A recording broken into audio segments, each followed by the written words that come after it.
Karun Nair. What a beast! What a legend! இது உங்களுக்கே நல்லா இருக்கா? நியாயமா இருக்கா? அடுக்குமா? இப்படி புடிச்சு ஐபிஎல் இருக்க எல்லாத்தையும் தாறுமாறா அடிச்சு மண்டைய பொளந்தா, அவன் அவன் எப்புட்றா அடுத்த மேட்ச் உங்க கூட விளையாடுவான்? எப்படி விளையாடுவான்? எனக்கு புரிய மாட்டேங்குது. எப்படியும் 264ங்கிறது ஒரு இமாலய இலக்கு. இத வந்து யாருனாலயும் அடிக்கிறது கொஞ்சம் கஷ்டமான மேட்ச் தான். பஞ்சாப் சிங்குகளுக்கே அது கஷ்டம் தான். ஆனா என்னது இது? லுங்கி எங்கீடிக்கு தலையில அடிபட்டுருச்சு.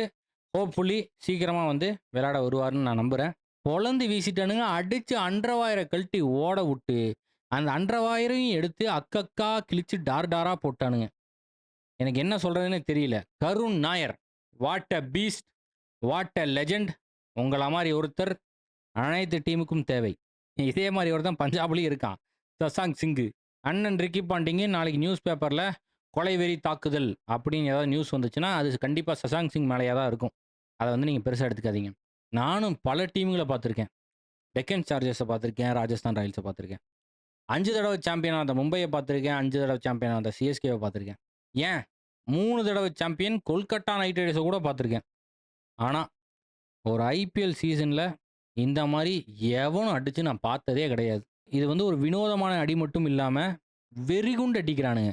யாரு என்னன்னுலாம் பார்க்கிறதே கிடையாது. எவன் வந்தாலும் அடிச்சு கொத்துக்கறி போட்டு குஸ்கா கிண்டுறானுங்க.